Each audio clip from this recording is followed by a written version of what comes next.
Hello বন্ধুরা, শিক্ষা and টিউটোরিয়ালের পক্ষ থেকে তোমাদের সবাইকে স্বাগত। আজকে আমি আলোচনা করব মাধ্যমিক 2024-25 শিক্ষাবর্ষে ইতিহাসের সাজেশন নিয়ে।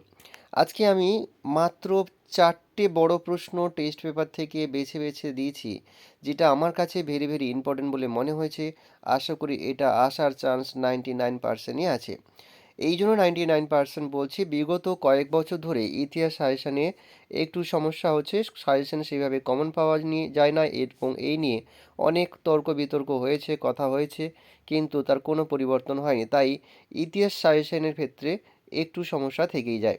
তাই আমার যে প্রশ্নগুলো ইম্পর্টেন্ট মনে হয়েছে 3-4টে টেস্ট পেপার থেকে, সেই প্রশ্নগুলো আসবে এরকম ভেবে আমি তোমাদের কাছে মাত্র 4টি বড় প্রশ্ন বেছে দিয়েছি।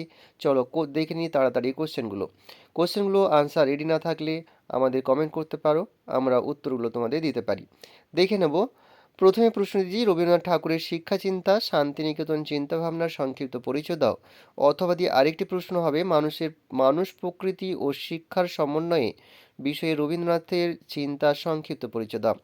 আরেকটি প্রশ্ন দিয়েছি, বারদলীয় আন্দোলনের একটি সংক্ষিপ্ত বিবরণ দাও। তুমি কি মনে করো এই আন্দোলন ভূমিহীন কৃষক শ্রেণী ও কৃষক শ্রমিক স্বার্থ রক্ষায় সফল হয়েছিল? পরের প্রশ্ন দিয়েছি, সশস্ত্র বিপ্লবী আন্দোলনে বাংলার নারী ও ছাত্রদের কার্যকলাপ আলোচনা করো। তারপরের প্রশ্ন, বাংলার নবজাগরণ বলতে কি বোঝো? নবজাগরণের সীমাবদ্ধতা কি? এরপরে দিয়েছি নীল বিদ্রোহের কারণ ও গুরুত্ব আলোচনা করো। পরের প্রশ্ন দিয়েছি মহাবিদ্রোহের প্রকৃতি বিশ্লেষণ করো। আর একটি প্রশ্ন আছে, রাজা রামমোহন রায়ের নেতৃত্বে সমাজ ও ধর্ম সংস্কার আন্দোলন ব্যাখ্যা করো। এই যে কোশ্চেনগুলো দিয়েছি, এখানে লাল কালিতে যেটা মার্ক করা আছে সেটা ভেরি ভেরি ইম্পর্টেন্ট আমার কাছে মনে হয়েছে, আর সবুজ কালিতে যেগুলো মার্ক করা আছে সেগুলো তোমরা দেখে রাখবে সাথে ব্যাকআপ হিসেবে। এখানেই শেষ করছি ভিডিওটি। প্রচুর পরিমাণে বন্ধুদের মধ্যে শেয়ার করার অনুরোধ রইল। আমাদের চ্যানেলে নতুন হলে অবশ্যই চ্যানেলটি সাবস্ক্রাইব করো। আর আমি তোমাদের সমস্ত বিষয়ের সাজেশন একে একে তোমাদের কাছে নিয়ে আসবো, যেগুলো ভেরি ভেরি ইম্পর্টেন্ট বলে মনে হয়েছে সেইগুলোই দেবো। চলো, পরীক্ষার আগাম শুভেচ্ছা রইল। সবাই ভালো থেকো, সুস্থ থেকো।